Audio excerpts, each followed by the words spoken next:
Hello everyone, this is Marks, and today we are going to be talking about something a little bit serious.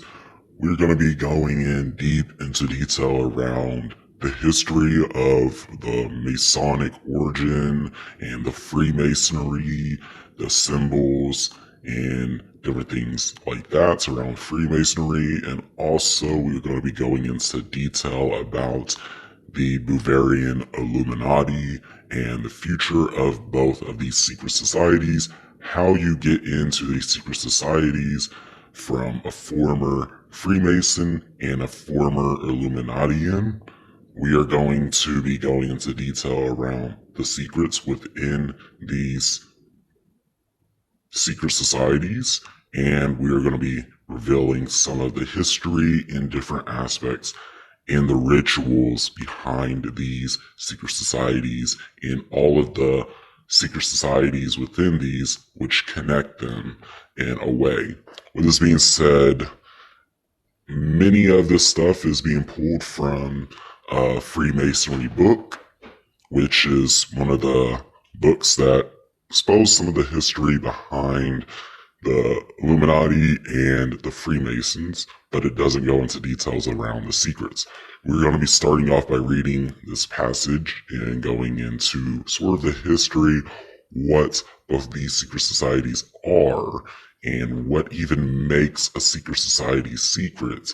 Is it really secret? And after this, we are going to be going into all the rituals, how all the rituals work, and what are the benefits that you get with these secret societies, all within this video. This is going to be a long one, so please watch this fully if you want to know all the secrets and details and also the history behind these secret societies. And without further ado, we are going to go ahead and hop right into this. So starting off, you may be wondering, what exactly is the Freemasons? So basically, in the world of the Freemasons and the Masonic fraternity, you would see one of their most common symbols, which is the square and compass, which encompasses into a G, which what the G stands for is God, the supreme being, whatever you believe in. Basically, what Freemasonry is a society of gentlemen concerned with moral and spiritual values, and is one of the largest and oldest and most popular fraternal organizations. It is perhaps misunderstood by public, yet mainstream puts it as a secret society. But what you would hear is a ton of people saying that this is a society with secrets, because it is not mainly a secret society. Many people know about it, which is probably why you clicked on this video, but within the society, there are secrets that are not revealed, but secrets are going to be revealed within this video, so please stay tuned for that. But when you go over the country, you would see signs and symbols, different Masonic lodges, basically within every state of the United States that you visit. Maybe around your neighborhood, you would see the square and compass symbol on a sign, or maybe you would see it on a brick building, which this brick building is what is called a Masonic lodge. This is where all the brothers meet up. We also have different organizations which fall into branches within the fraternity. So we do have, it's called the Eastern Star, which we'll get into all of this later on, which also encompasses women, which is a sisterhood, which is also another branch within the fraternity. We also have different branches which go into detail around the Knights Templar and all different other aspects. Going into this, we are going to start off with this history aspects into it, and start off with basically the cathedrals and lodge rooms and the building basically all the history within this, and we're going to be pulling it from this passage, which is basically going to cover this very first part of this video. So, building cathedrals in men.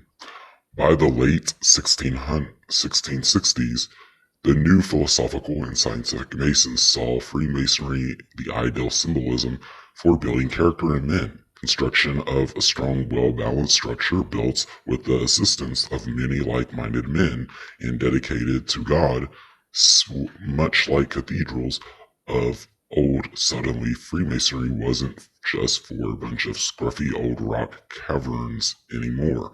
The symbolism of architecture was important to them for another reason. The architect on a medieval cathedral project was a true intellectual and possessed specialized knowledge that few others had.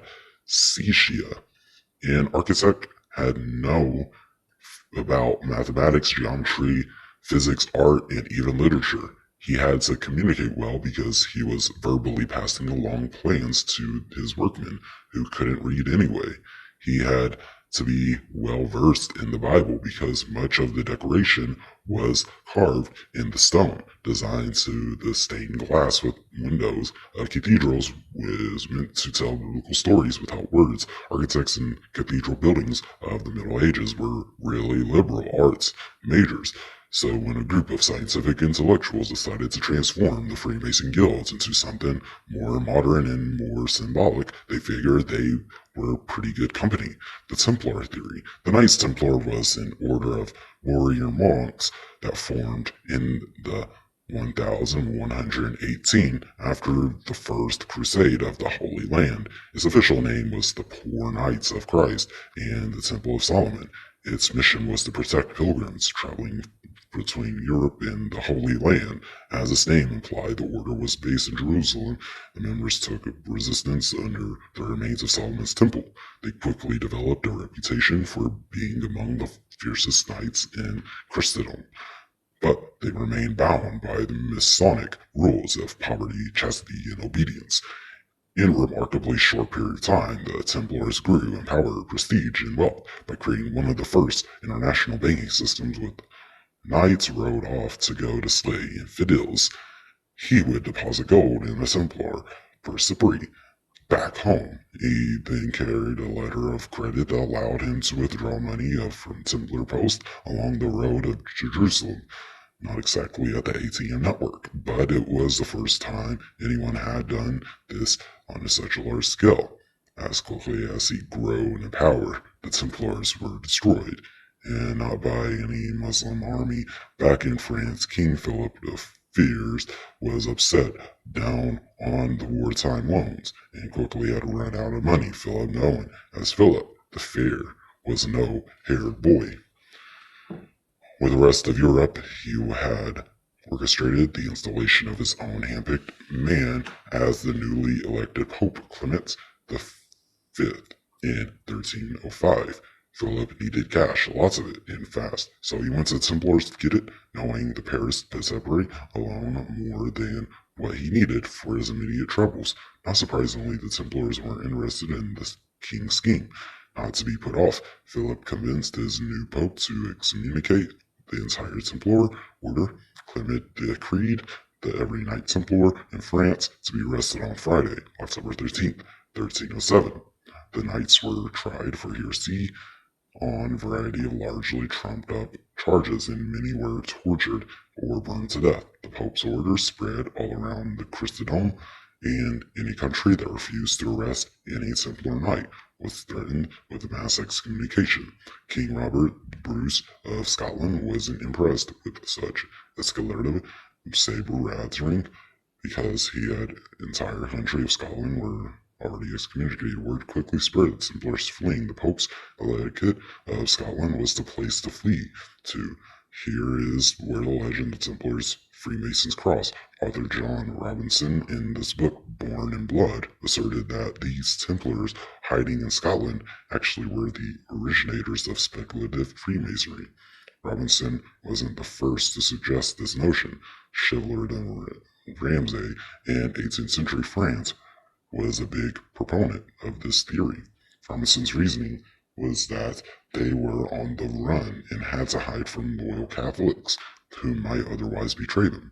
So they needed to establish a secret passwords and other modes of recognition. The Templars considered themselves devout Catholics whom the Church had wrongly declared heretics, so discussion of religion would be forbidden among them and was enough to stay with they believed in God. Templars wore a sheepskin girdle around their waist as a symbol of chastity, and it may have developed into the aprons the Freemasons wear during their meetings. Because the Templars were a French order that spoke French in their daily activities, Robinson gave possible French origins to many of their unusual words associated with the Freemasonry. That's not a big stretch because the French-speaking Normans had conquered England in 1066, but it doesn't prove Templar connection. Most historians, Masonic and otherwise, discount the Templar origins theory and even presents Day Knights Templar order of the Freemasons doesn't claim a direct link to the original Knights. Nevertheless, Robinson brought up some interesting possibilities, more than a few unanswered coincidences. We are going to be going into the building of men of the 1700s. The Great London Fire destroyed much of the city in 1666, and rebuilding it took decades. Freemasons Christopher Wren designed an astonishing number of new buildings. Construction projects were everywhere. One of the biggest of the rebuilding of St. Paul's Cathedral. It started in 1673. It took almost 40 years to complete. Operative Masons came from all over England to work on the project, and many joined Lodge St. Paul. By 1710, the great cathedral was complete, and many lodges disbanded as Masons returned to their hometowns. By 1715, 4 London city lodges were left. London had grown at an incredible rate since the Great Fire and had become the largest city in Europe. The long-standing system of country manors governed by a lord and worked by tenant farmers was beginning to erode. People had become more mobile, and they were leaving the countryside to come to the big city to make their fortune, or at least find a better paying job than milking a cow. The result was growing merchant middle class that had never existed in Britain before. European life until the 1700s had a very rigid social structure, and it was unheard for the peasant to become a nobleman.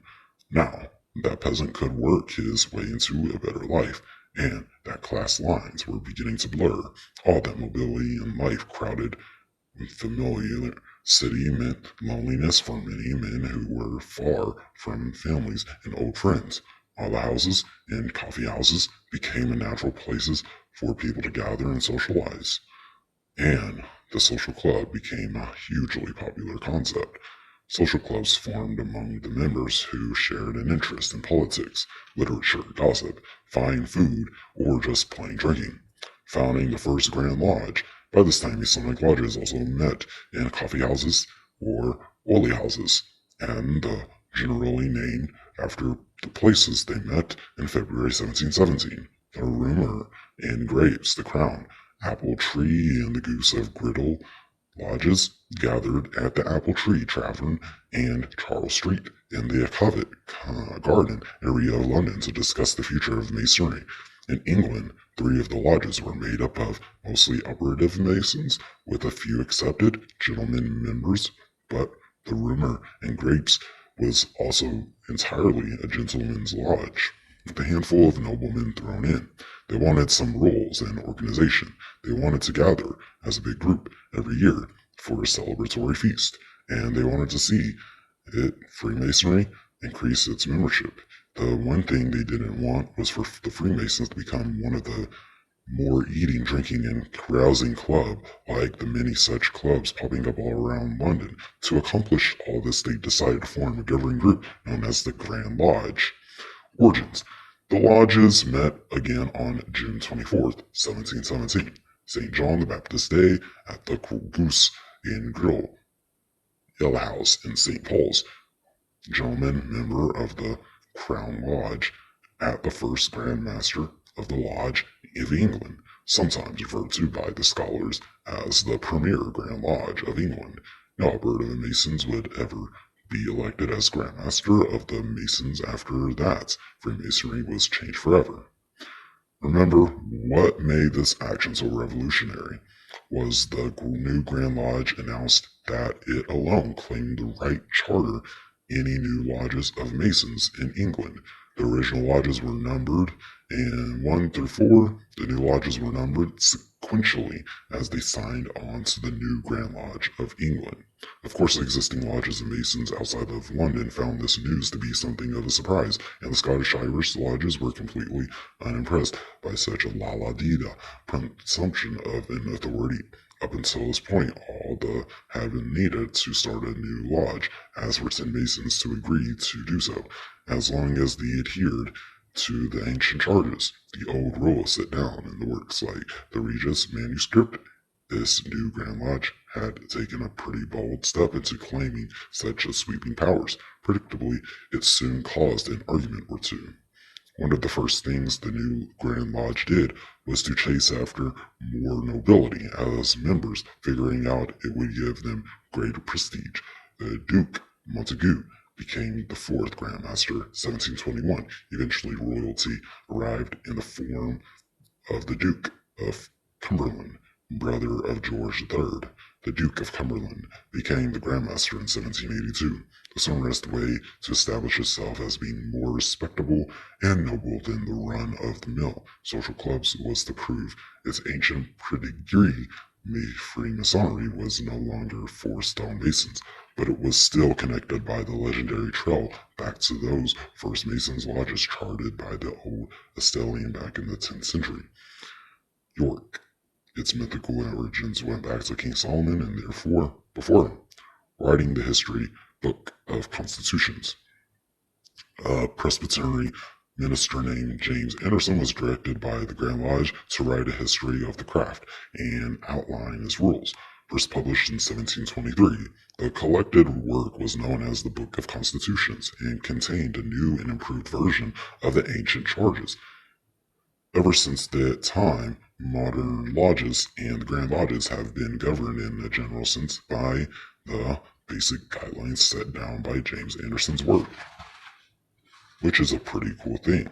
One of the most important revolutionary rules is the very first one. It reads in parts, in ancient times Masons were charged in every country to be of religion of that country or nation, whatever it was, yet it was now thought expedient to oblige them as a religion in which all men agree to be live per opinions of themselves, that is, to be good men and true, of men of honor and honesty, by whatever diminutions or persuasions may be described. This policy was truly avant-garde stuff. Freemasons required a belief in God to become a true member, but no questions would be asked to the members' personal religion. To further cement this requirement, Masons referred to God in their rituals as the grand architect of the universe. From this point on, Catholic, Anglican, Presbyterian, Calvinist, and or Puritan believers were all welcome to join, as long as they kept the religious arguments and prejudices themselves. Even non-Christians were allowed to become Masons, and Jews began to take an interest in the fraternity. Freemasons were also forbidden to discuss politics in the lodge. The rules specifically required Masons to be good citizens and obedient to the government of their country. No one was going to be able to accuse the Freemasons of being traitors or revolutionaries, they hoped. The gentleman. One of the basic ideas of Freemasonry was all men, whether upper or lower class, met on the same level in the lodge. Given the very rigid class distinctions of the 18th century English society, this concept was mostly true, unique, and came directly from the history of the fraternity. Noble men asked to join lodges of skilled laborers who worked with their hands for a living, not the other way around. It was the exact opposite from the way Estelian usually worked. Upper and lower classes and the country city folks were now meeting together, just sitting side by side. The concepts of politeness and manners, social graces, better speech, and value of intellect started to rub off on men who'd never given it much thought before. This was the origin of the notion that Freemasonry's purpose was to take good men and make them better. The concept of gently grow and spread, began tolerant of man's views and behavior. If you know him well, he was one thing, but extending that tolerance to men you'd never meet before was an enormous change, as Dame Anderson stated in the book Constitutions. Masonry becomes the greatest and means consecutive friendship among persons that must be ever remain at perpetual pitting London against the rest of Britain. It didn't take long for Freemasons across Britain to question the authority of the new Grand Lodge in London. Many of their objections had to do with the question of antiquity. Lodges across the English, Scottish, and Irish countryside were older than the ones claiming authority in London. Besides, the older lodges had their own ways of doing things, and they didn't care for London's growing desire to standardize ceremonies and practices. They also didn't care for the way New Grand Lodge courted nobility and royalty as members. The argument had something of a city mouse / country mouse aspect to the London lodges, and had started to concentrate on the more learned aspect of the medieval architect and their ritual ceremonies, while the country lodges preferred to stress the honest labors of men who worked with their hands. In 1725, lodges in New York decided they had enough and formed their own Grand Lodge of England.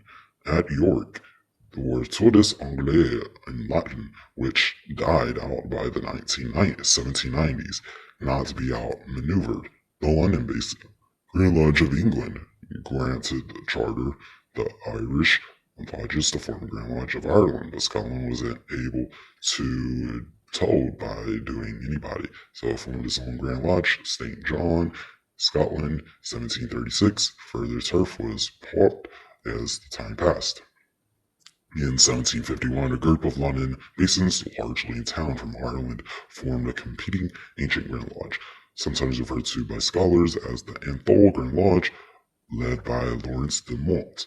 In this book, Emin Raison, or helped a brother de Mont, claimed the Grand Lodge of England had fallen away from the older customs of Freemasonry, and his group was actually preserving them. The old new group began to paradoxically refer to itself as being more ancient, or the Old English spelling ancient, than the older Grand Lodge of England. Over time, the bickering between ancient Grand Lodge and versus the Premier Garage of England became known as ancients and moderns. In general, ancients lodges, whereas the moderns were making the fraternity more philosophical organization. The schism between the two sides were eventually healed in 1813 by a merger and the creation of the combined United Grand Lodge of England, the name by which is known today. Fathering the new Masonic degrees, Chevalier de Ramsey. In 1740s, Chevalier Andrew Michael Ramsey, in Scotland living in France, published a speech that claimed the Freemasons were descended from the Knights Templar. See the sidebar of the Templar theory in English Tipler.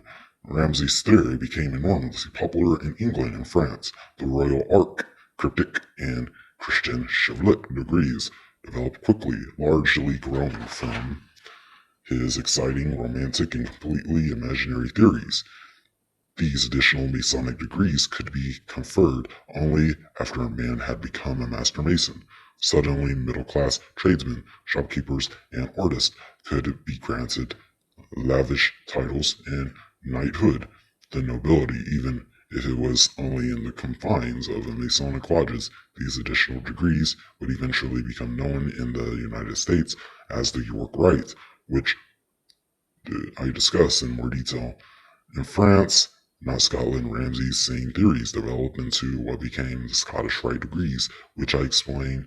Both the York Rite and Scottish Rite crossed the Atlantic in the United States. In Europe, England favored the York Rite degrees, while France developed and expanded the Scottish Rite. But in the United States, both York and Scottish Rites flourished and competed while coexisting side by side. Jacobites and Freemasonry in France. cracking open the door in French Freemasonry even just a little as the daunting task because it became so complex and divided in a very short time. To understand the difference in French Freemasonry, you have to go backward in English history a bit. In the 1600s and 1700s, France literally was crawling with Englishmen and Scots. For centuries, France had been in the place for Englishmen to flee when caught on the wrong side of a political war. France was mostly Catholic country, so it was a haven for English Catholics whenever an anti-Catholic sentiment ran high. One fight in England took advantage of this haven more than any other. The Restoration's King Charles II probably had more intelligent children than any British monarch before or since, but he had no legitimate heir to the throne. He had a deep Catholic sympathies, but he was wise enough to keep it under his hat and get back to power. He died. Brothers James both King James II of England and James Scotland promised that James and his great-grandmother was openly, rabidly Catholic, and he was determined to make English a Catholic again, which didn't go over well in a country that was finally settling down to predominantly Protestant almost immediately after becoming king. He went on to a religious warpath, persecuting Protestants. With the France, he had kept religion's views himself. Charles II he might not have gotten into trouble, but the Parliament had no intention of having a pro-vacation Baptist king ever again. James was pitched off to the throne in a brief uprising known as the Glorious Revolution, and actually fled to, surprise, France.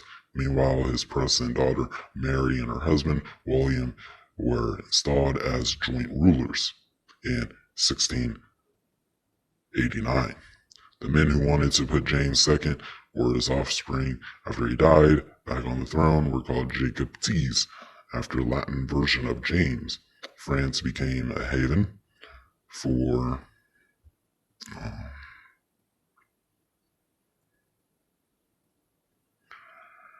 England for them. Jacobites, mega just for Catholics, became large. Going global, the Age of Enlightenment. The Age of Enlightenment was an intellectual, philosophical, and political movement that spread throughout Europe and followed hot on the heels of the Age of Reason. It was characterized by belief in science and reason over faith and superstition. Many of philosophers, scientists, and artists of the Age of Enlightenment were drawn to Freemasonry in the early and mid-1700s, including the French author Voltaire and German poets G.L.D. and the English philosopher John Locke, the American statesman philosopher Benjamin Franklin, and the Austrian composers Haydn and Mozart. Deism, the natural religion.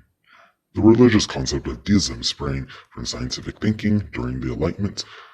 The idea was that if the scientific method of investigation worked for natural and technical subjects, when scientific theories also might be applied to society, government, and religion as well, not just Catholicism and Protestantism, but Christianity itself, all organized religion began questioned as a corruption of natural religion. This philosophy, known as the deism, taught that although God existed and created the world, he had never revealed himself to man.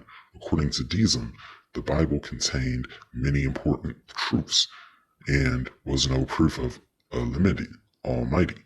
The deist felt that belief in God and had to come from experience. The philosophy wasn't atheism, the belief that God doesn't exist, but it was just as heretical to the leaders of every Christian church.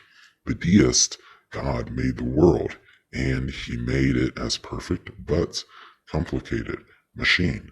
A favorite comparison was that God was like a divine watchmaker, and after the earth was created, it needed no further tinkering with. Deists didn't believe in miracles, prophets, revelations, or for that matter, saviors. God was impersonal, but that did not mean the deist felt aliened from or ignored by him. They felt awe and reverence for God because the discovery of his divine plan required personal growth and the constant search for knowledge.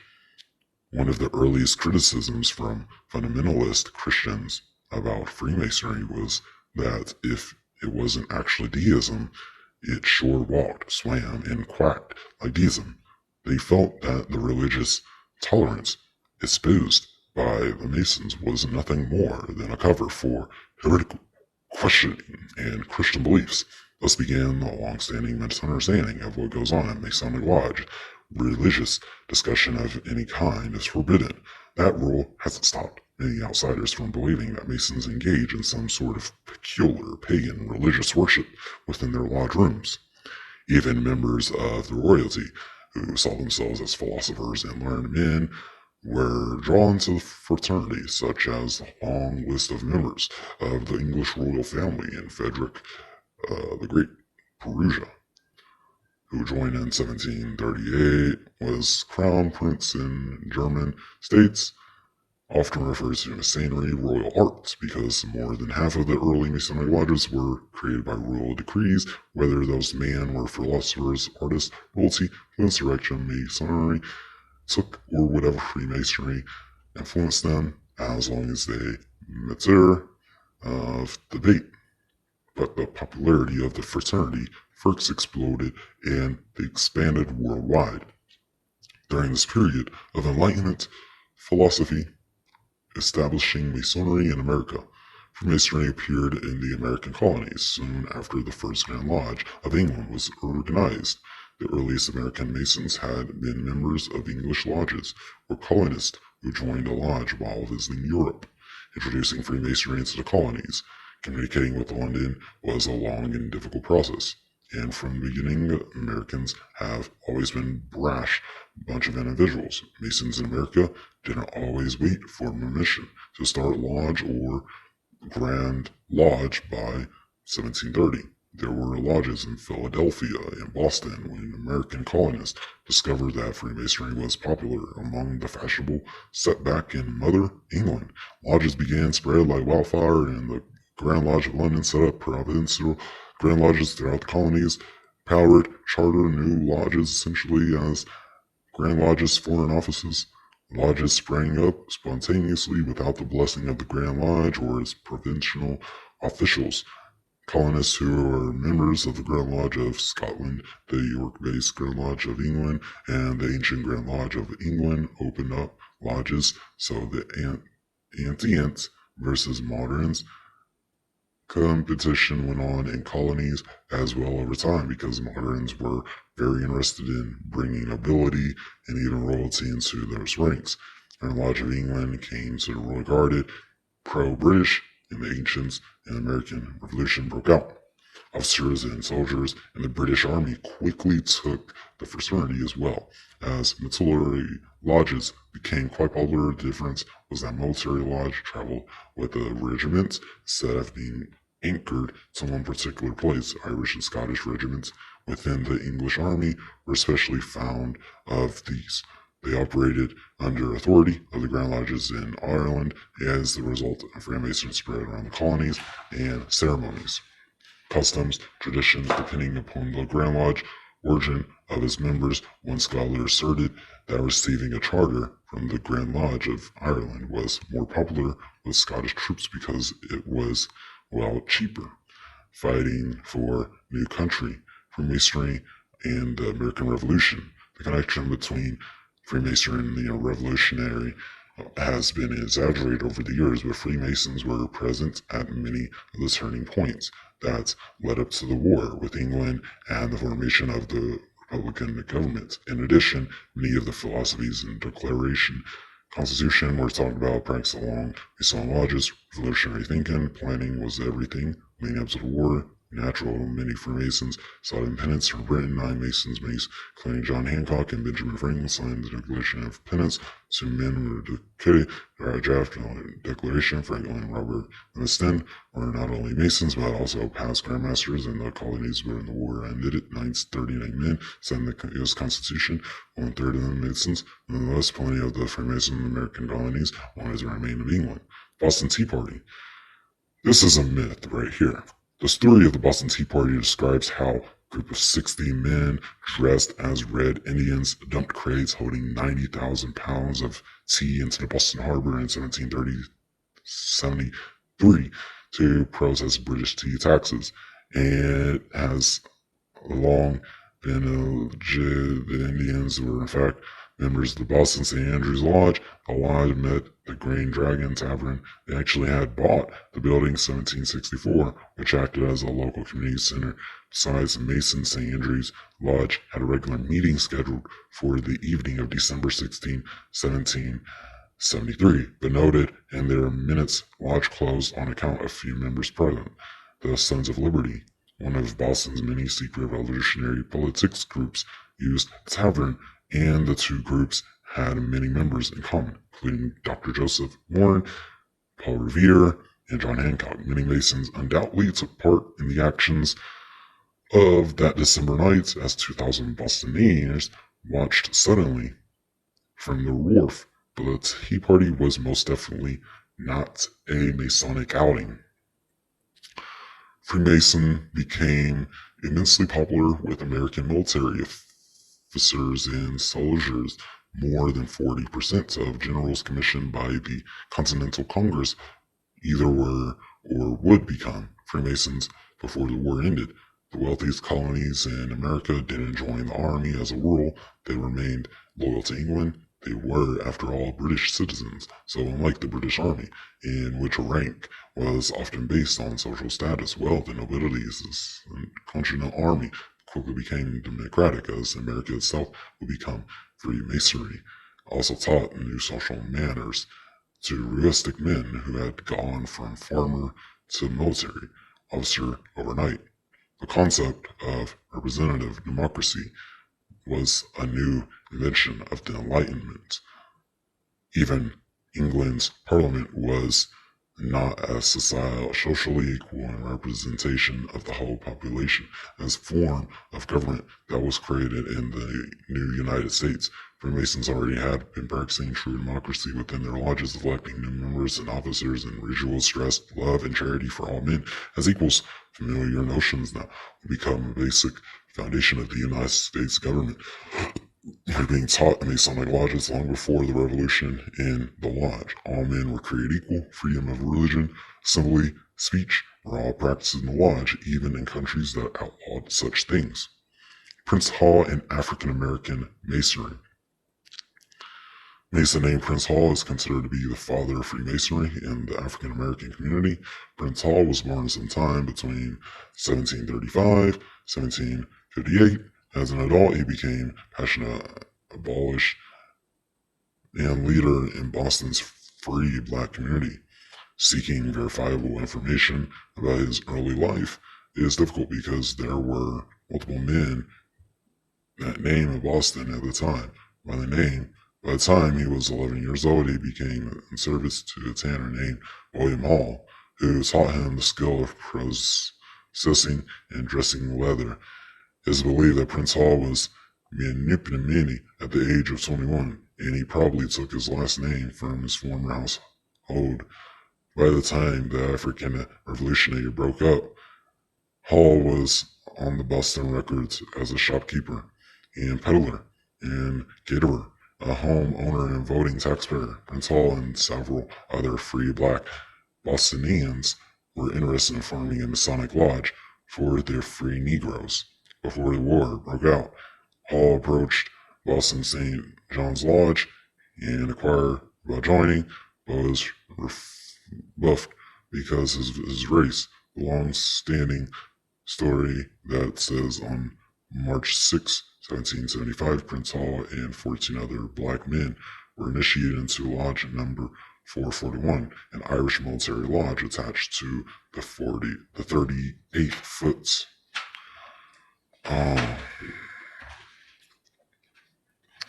Regiment of the British Army, garnished at Castle William, what is now Fort Independence, in Boston Harbor.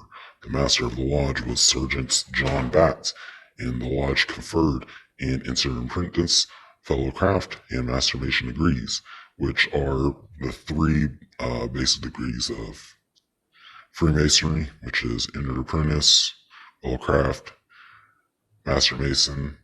This is all within the the blue Masonic lodges, and within the Eastern Star. African Lodge, which allowed them to march in processions and perform funeral services but not initiate new Masons. Black men would somehow have to receive their degrees in other lodges before joining African Lodge. When the Revolutionary War broke out, Prince Hall and many of his black brethren enlisted in the Continental Army. Hall himself is believed to have fought at Bunker Hill, and it is known he also provided leather drum heads to the military. African Lodge survived the war, and by its end had 33 members. But after the Revolution, African Freemasonry was in organizational turmoil because most of the lodges in America originally had been authorized by English, both ancient and modern, Irish and Scottish, Grand Lodge warrants. The new states created Grand Lodges to administer the lodges within their borders. In fact, several states, including Massachusetts, formed two Grand Lodges, continuing the ancients and moderns feud for a while. But when Prince Hall and African Lodge sought a charter from the Grand Lodge of Massachusetts, they were turned down. Although Freemasonry's goals of equality were lofty, the white American Masons were, wouldn't rise above the prejudices of their place and time, and they shunned Hall's request. Frustrated in 1784, African Lodge petitioned the Grand Lodge of England for a new charter because England was seen at the time as the definitive source of Masonic fraternity. Charter was granted in September, but took 3 years to make its way from London to Boston. On May 6, 1787. The lodge officially became African Lodge number 459 of Grand Lodge of England. Moderns, whether it was true Masonic brotherly love and friendship, fraternity, or Grand Lodge, Master of England, who just happened to Africans tweak overthrowing new lodge of black men on American soil, it's unknown. African Lodge was forwarded to its annual dues payments London each year, but was ignored for years. In 1792, it being visited by other black Freemasons from Philadelphia, Pennsylvania, Rhode Island, New York. African Lodge authorized the creation of a lodge in each of those states under authority of its English charter, although such a move would be declared entirely irregular today. It was actually common practice before the 1800s when the lodge was operating far from its chartering Grand Lodge. A lodge out of the frontier could authorize the creation of other daughter lodges when it was deemed expedient to do so. African Lodge was stricken from the roles of newly combined United Grand Lodge of England in 1813 after its annual dues payment stopped arriving in London. That's not surprising. At this point, England and the United States were at war again. Americans know it as the War of 1812, and the Lodge of England never sent any correspondence, forming the Lodge of their administrative fate. When the ancients and the moderns merged to their Grand Lodges, they struck scores of lodges they believed to be inactive of their list. African Lodge tried one last time in 1824 to request clarification of its status and renewed charter from London. Their request too was ignored. So in 1827, African Lodge declared itself to be its own Grand Lodge, just as most Grand Lodges in the United States had done after the Revolution. Presidential Bible. George Washington remains the most famous Freemason in the United States history, and American Masons proudly feel a historical connection to him. Washington was initiated as Mason in 1752 in Fredericksburg, Virginia. He became a Master Mason the following year before the War of Independence. Washington distinguished himself as a British military officer, and he was highly respected and admired when he was picked to lead a new Continental Army. His patriotism and heroism and visionary leadership during the war are well known. It was perhaps difficult for modern Americans to understand just how universally beloved Washington became. Both during and after the war, he was offered many honors and positions in the wake of his adoration as the United States' most honored war hero, its first commander-in-chief, first president, and host of the firsts. He was acutely aware that every action he took would create new traditions and set possibility dangerous precedents for the new country. As a result, he calmly and wisely turned down many offers and honors for the sake of the nation's future. When Washington was inaugurated as the first president of the United States, ceremony obviously had never been performed before. Like everything else in the new nation, it needed to be created from scratch. Washington was to be sworn in at a ceremony in New York City, April 30th, 1789. The 57-year-old hero set out on horseback from Mount Vernon in Virginia, and his long trip to New York was filled with celebrations, cannon salutes, fireworks, and feasts.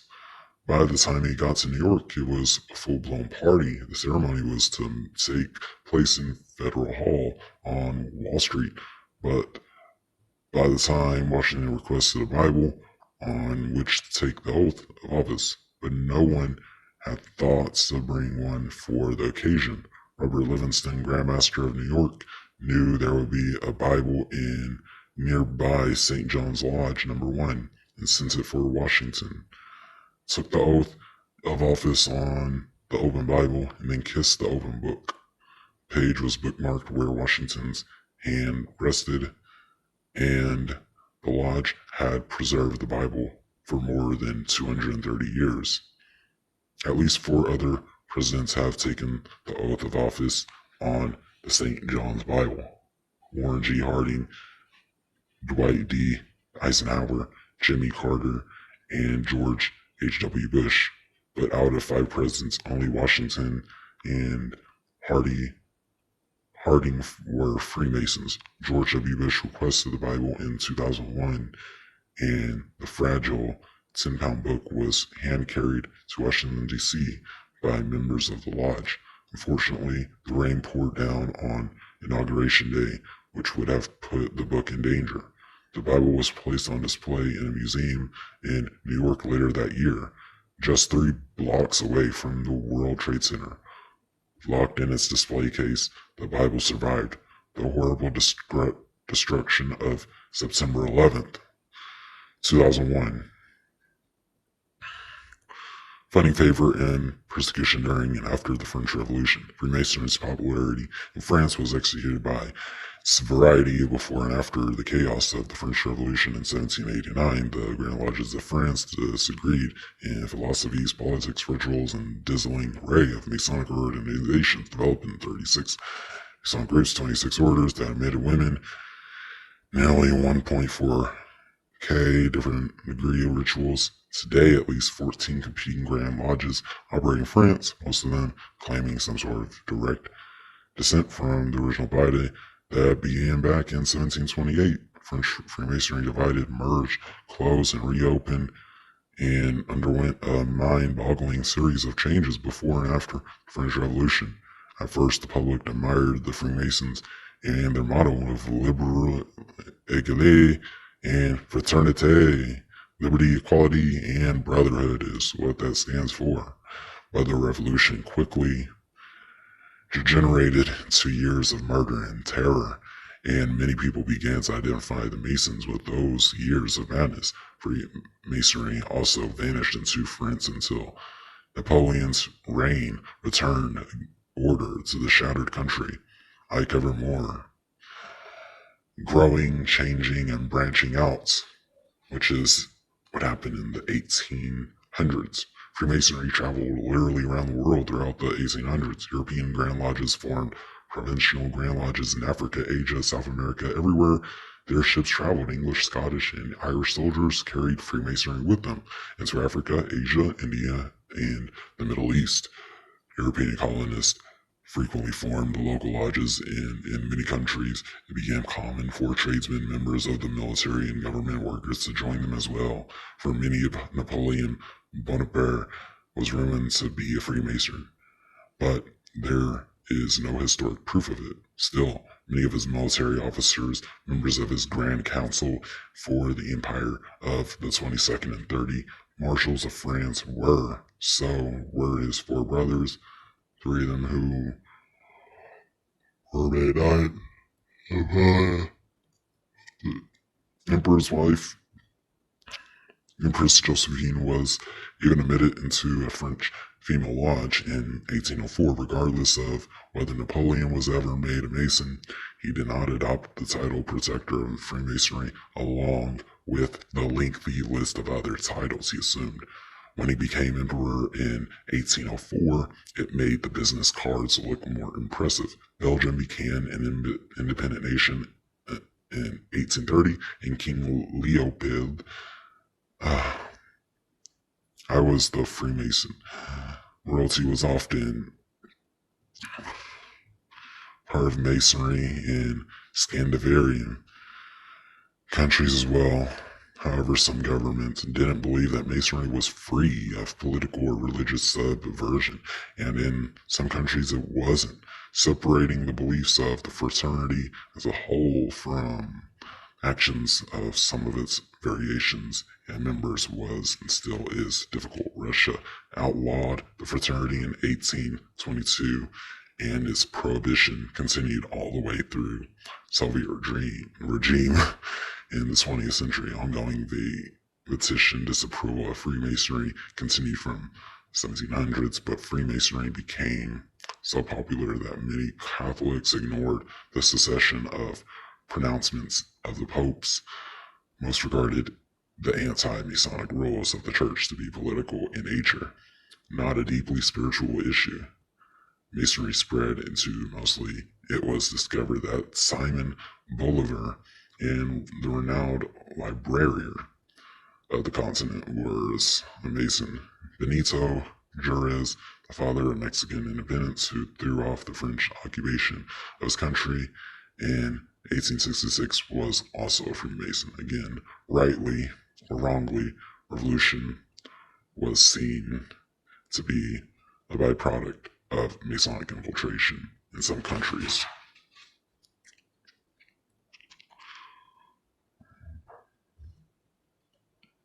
So we're just going to go into talking about a couple of the other stuff, like rising the ranks of the degrees in Freemasonry. And then after this, we're going to go into some of the secrets within the Freemasons after this. So there's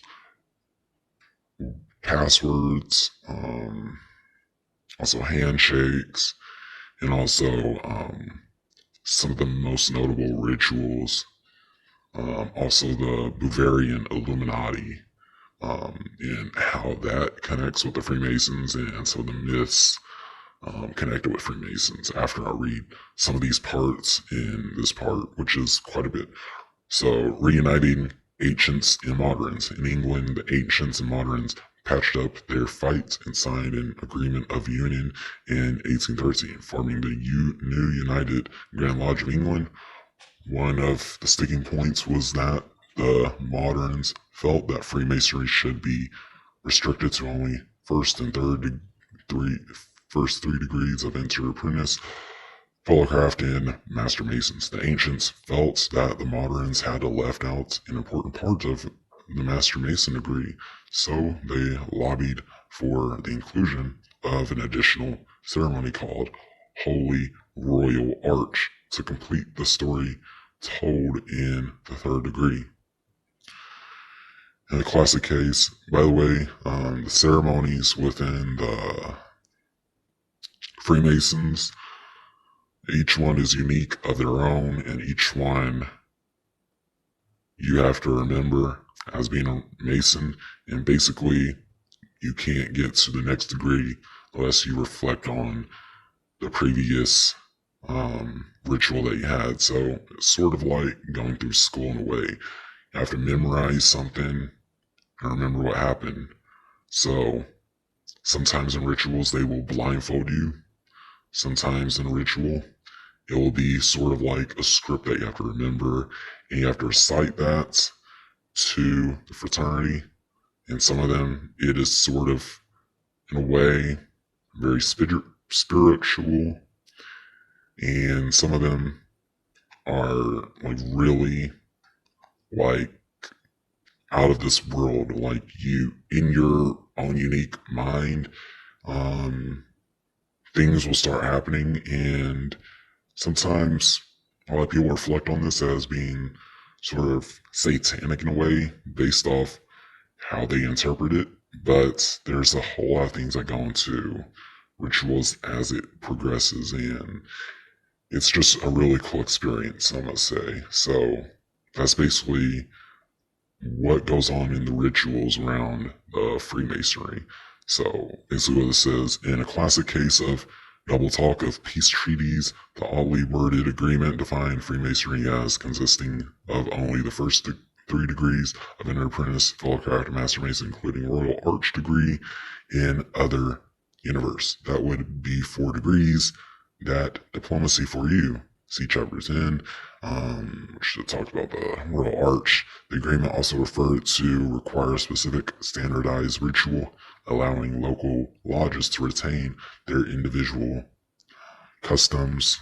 This agreement affected the English lodges, which was chartered by the 2 warring factions. The newly established Grand Lodges in the new United States had moved on and developed their own way of doing things, spreading throughout America. So Freemasonry's greatest and most explosive growth was in the United States.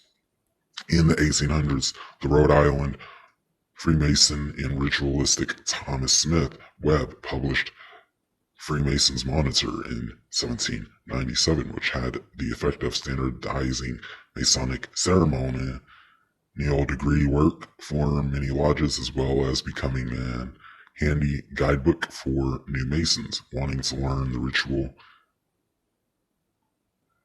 And we will go and see how the rituals come about right after I read this stuff. But as the United States pushed its borders to the west, Grand Lodges formed the new states. Freemasonry quickly became associated with the Founding Fathers, and the word spread across the new country, earning the higher degree. So like I talked about this before, I really put it in simple terms, but here it explains it really well in a way. So one of the reasons Masonry increasing in popularity was the allure of new additional degrees offered by 2 rival groups. One system of degrees was offered by the Royal Arch Cryptic and Chivalric, especially the Knights Templar branches of Masonry that became known as the American or York Rites. Thomas Webb was a particularly avid promoter of these degrees. The other system of the degrees came from France and was mostly administered by the Supreme Council in Charleston, South Carolina. The system eventually was known as the Scottish Rites. The spread of the York Rite dominated the northern states, whereas the Scottish Rite has had its greatest early success in the southern states. These sets of additional degrees were different and mutually exclusive, but both grew from the frantical ideas. Chevalier de Ramsey, literally dozens of new additional Masonic ceremonies were being performed and enjoyed in the United States for all the same reasons they had grown in Europe. For all American revolutions, rhetoric about equality and casting off the shackles of Britain's monarchy, Americans still loved the pomp, pageantry, and really cool titles. The York and Scottish Rite degrees were packed full of them. Each conferred an impressive title on the candidate. Each degree taught a morality lesson and brought biblical and other legendary stories to life, with the individual Mason at the center of the ceremony. They were also often emotionally exciting and private form of frontier theater for entertainment starved pioneers. So it's basically what it is with the Freemasons. So we're now going to go on to sort of revealing in a way what these rituals are and what goes on in these Masonic rituals. So let me go to that real quick. Let's see. Yeah. All right, we're going to go through all of this right here. And it also brings up a lot more of the York Rite. So it's basically all of this stuff around the York Rite, the Knights Templar, different things like that. So here it is. The first 3 degrees of Masonry and the only ones conferred into the Masonic Lodge are Entered Apprentice, Fellowcraft, and Master Mason. By the 1730s, these degrees were uniformly declared to be the basic cornerstone of Freemasonry, and every regular recognized Grand Lodge in the world exclusively administers these degrees in the lodges of its jurisdiction.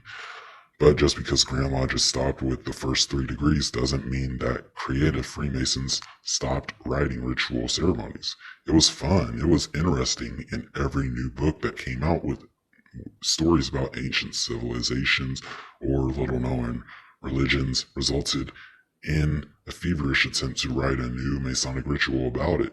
In England and France, especially, the development of new and more involved ceremonies continued at a hot pace throughout the 1700s and 1800s. One popular group of additional French degrees eventually came together as the Scottish Rites.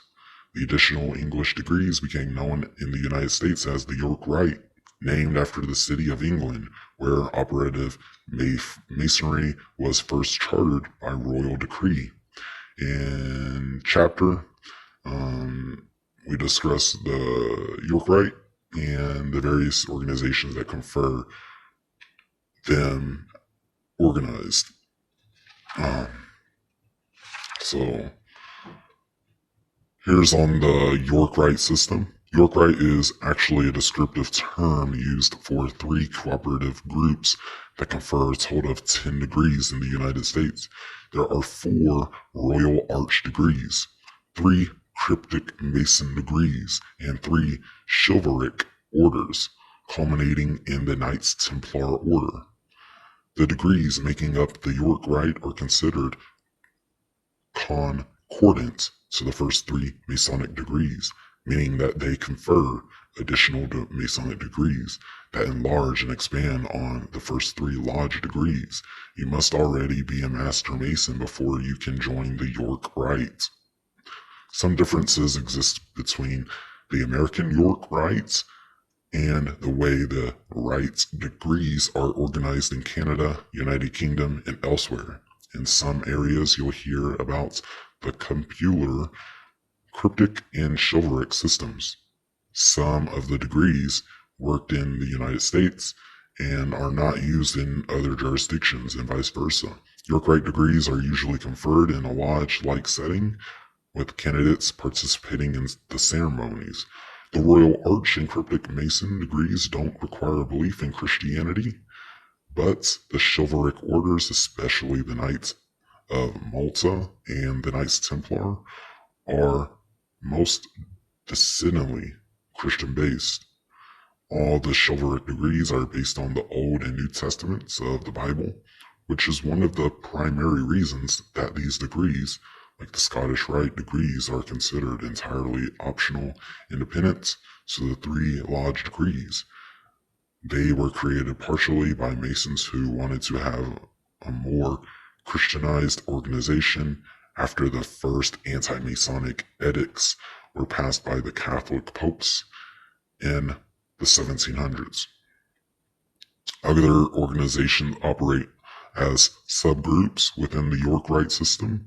Most are honorary or invitational groups, offering more degrees and honors to York Rites Masons, and each has its own rules and requirements for members outside of the United States. Some of these may be standalone organizations or classified as belonging to the different governing bodies. We'll talk more about them later. The York Rite, like Scottish Rite, offers additional degrees to the Freemasons. They are not more important than the 3 degrees of Masonic Lodge. They add more knowledge, teach more lessons, and provide more opportunities for friendships and participation outside the lodge. But a Mason who has a chest full of medals from the York Rite carries a gold sword in the Knights Templar, or wears a white 33rd degree hat in the Scottish Rite is no better than the newest Master Mason in a rural lodge. Masons aren't required or expected to advance to additional degrees. Many never do. And 33rd degree is the highest in a way, which you get to in Freemasons. 33rd degree that shows you the realness of the Freemasons. 33rd degree will allow for a ton of stuff to happen, especially in your life, and that is only invitational only. And 33rd degree will grant you a lot more opportunities in the fraternity and outside the fraternity as well. So that's what that is. So why the York? It is generally accepted that York in the North England is the origin of what became modern Freemasonry. The first guilds of stonemasons were organized here, possibly as early as AD 600, and good old King Estalion, Alfred the Great's grandson and the acknowledged first king of all England, chartered the first Grand Lodge of Masons at York in AD 926. When the ancient and modern Grand Lodges of England were duking it out over who would ultimately govern English masonry in the 1700s. The ancients proclaimed that York was the ancient seat of the craft because its long heritage and association, and that London was a gaggle of mere modern upstarts who've been around the longest, was almost always the big deal in early masonry, which is why you see the word ancient applied to so many things, even things that had been just invented. Although London's lodges were conferring just the 3 degrees of entered apprentice, fellow craft, and master mason by the last half of the 1700s, the lodge at York conferred a total of 5, the first 3 plus the Royal Arch and the Knights Templar degrees. Higher degrees started popping up after the 1737 to continue the story of Solomon's Temple and more. Interestingly, in the United States system, and rituals today are actually closer to their York originals than what is currently worked in England because of many compromises made to reunify the English Grand Lodges in 1813. Also of note is that stories told in the Scottish Rite and several York Rite degrees have many similarities. Because of the higher degrees had their origin in France, many parallel concepts incur between them. The 3 separate groups of degrees came to be called the York Rite, were imported to England and developed their own customs. Another reason the term York Rite was coined was because of areas where the ancient accepted Scottish Rite offered a different system of higher degrees. Lumping the 3 separate groups together under one banner of York Rite became a simpler way of referring to them and made an otherwise confusing conversation a bit clearer. So you may be wondering how it's organized. Every state in the United States has its own Grand Lodge. To govern its individual Masonic lodges in Canada and Australia. The provinces have their own Grand Lodges as well. As a general rule, most of the rest of the world has one regular recognized governing Grand Lodge for each country. 3 plus 1 equals 3. Yes, it does. You may say it equals 4, but it equals 3. Ugh. The Royal Arch degree was one of the major sticking points of the argument between the competing ancient and modern Grand Lodges in England in the late 1700s and early 1800s. The ancients considered Royal Arch the completion of the Master Mason degree and included it in their lodge ceremonies. The moderns thought the Royal Arch should be its own separate degree, governed not by the Grand Lodge, but by a separate Grand Chapter. When two sides finally buried the hatchet in 1813, the compromise was one of the most confusing agreements ever arrived at. The Act of Union states, "It is declared and pronounced that pure ancient masonry consists of 3 degrees, no more. Those who of Insert Apprentice, Fellow Craft, and Master Mason, including the Supreme Order of Royal Arch." Anyone who could count to 4 was very confused. Still, the agreements meant that lodges were allowed to form Royal Arch chapters and go on conferring the additional degrees with the blessing and without the control of the Grand Lodge, and many English lodges were philosophically not considered to be a true Master Mason until you received the Royal Arch degree. In the United States and Canada, the York Rite has 3 separate governing bodies. Rather than a single national or international administration, the York Rite is made up of 3 distinct organizational, one for each degree group, and each for its own local, state, and national structure. Nevertheless, groups all work closely together and cooperate on policies, requirements, degree work, and scheduling in ascending order. They are Royal Arch. Royal Arch has individual chapters, function as lodges do, with members and officers who confer degrees. The chapters are overseen by state and province-wide grand chapters, and a national general grand chapter for the United States is above them. Statewide meetings of the chapters and grand chapter are called convocations. The nationwide general grand chapter meets every 3 years at a triennial convocation to elect officers and set national policy. The Cryptic Rite. The Cryptic Rite is organized into local councils of royal and select masters, and the primary officer is the Illustrations Master. There are statewide Grand Councils and a National General Grand Council, although a handful of states don't participate in this national group. Chivalric Masonry. Chivalric is organized into local Knights Templar, commanderies. The primary officer of the commandery is eminent commander. The statewide bodies are known as Grand Commanderies, and the national body is called the Grand Incumbent.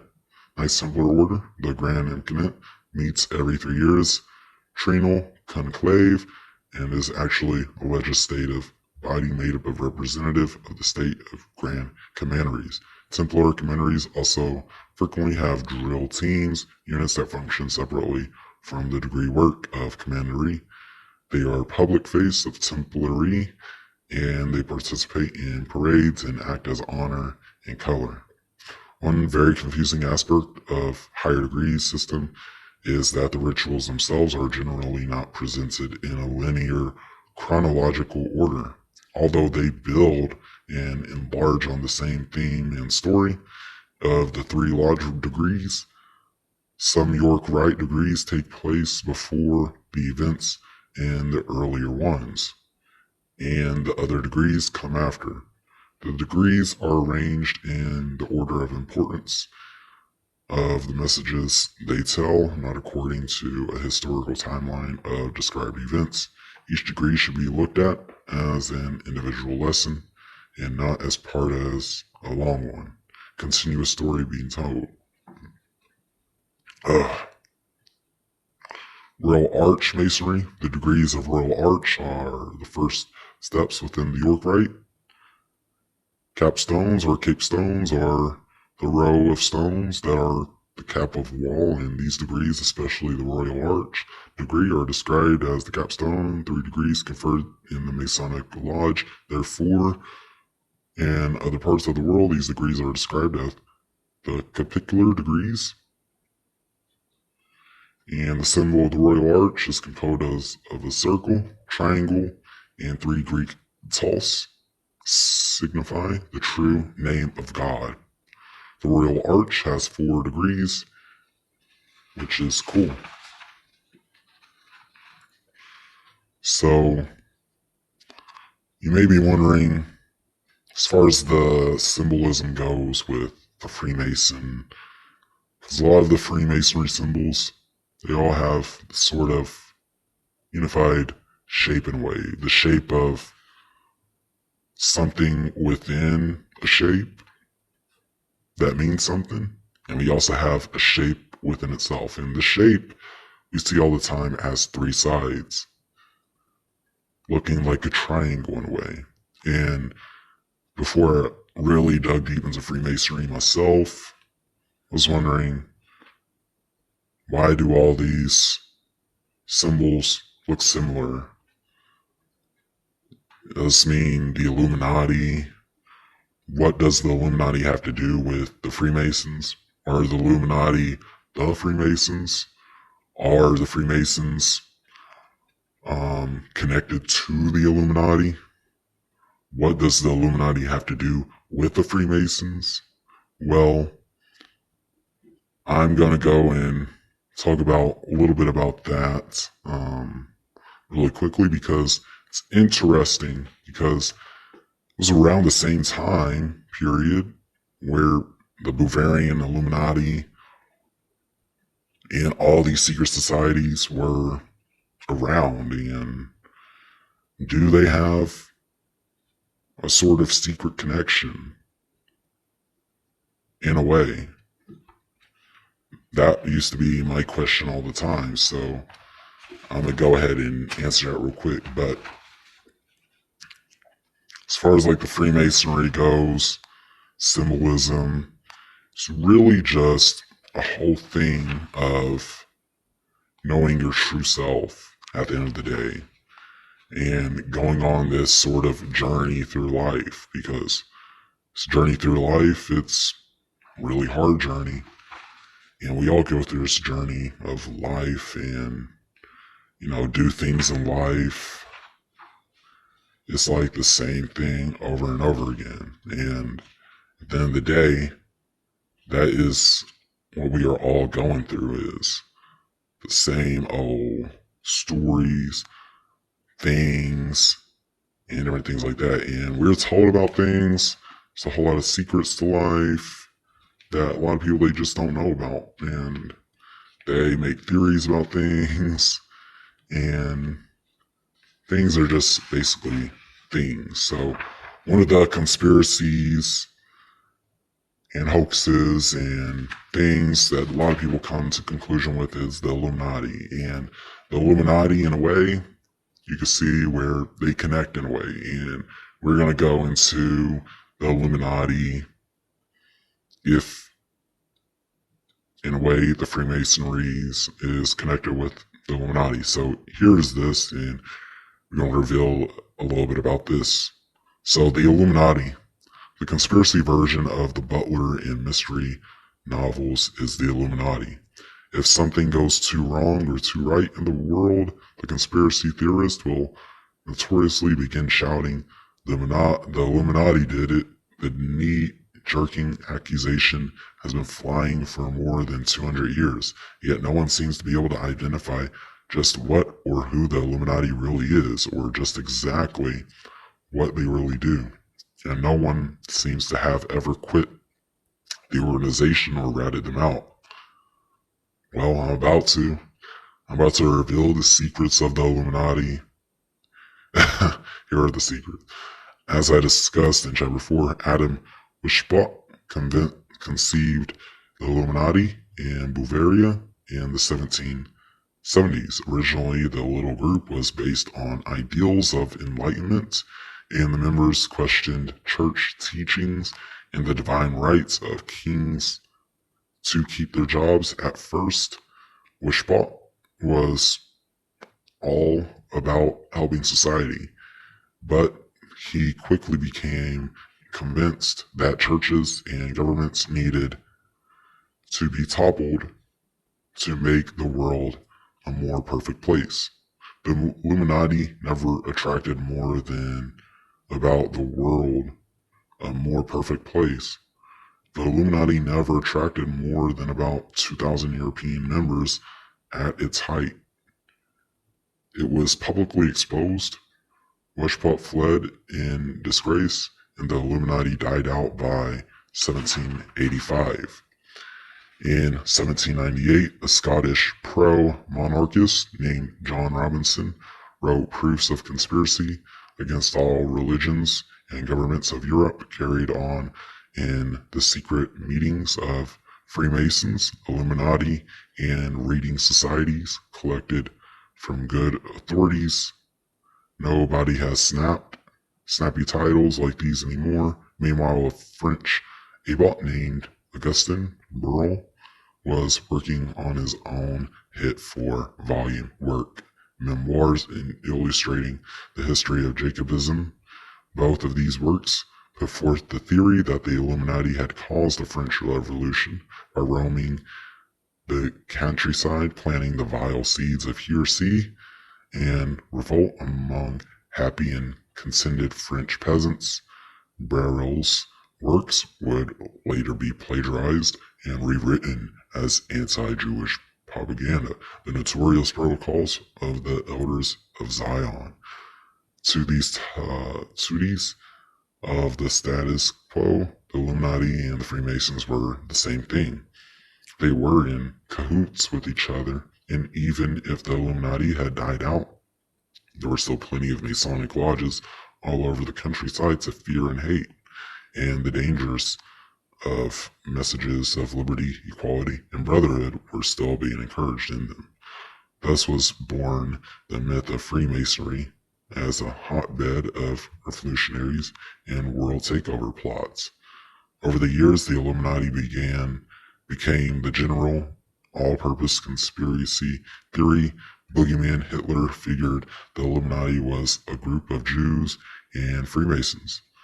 The John Birch Society in the 1950s and 1960s took up the anti-Illuminati banner, but they figured the group to be founders of worldwide communism, depending on who's doing the accusing. The Illuminati are either really creepy conservatives or really creepy liberals, and occasionally really creepy libertarian argosists. A recent inauguration of the Illuminati conspiracy theorists is what's been labeled the American neoconservative movement. Starting in about 2018, a bizarre online phenomenon known as QAnon became the latest group to repackage and rekindle Illuminati conspiracy theories. The internet is filled with accusations that the United States government is packed with members of the Illuminati and Masons who are pro-Israeli Zionists, using their powers of world control to conquer all the sovereign Arabic Islamic nations of the Middle East and place them under control of Tiny Sue.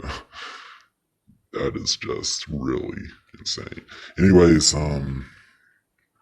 there's a lot of history within the Freemasons. There's a ton to go into. this is pretty much just the basics and some of the really like stuff that you could read about on it. But it's just the general understanding of what the Freemasons are, the Bavarian Illuminati, some of the secrets within the secret society, and I hope this helped you out.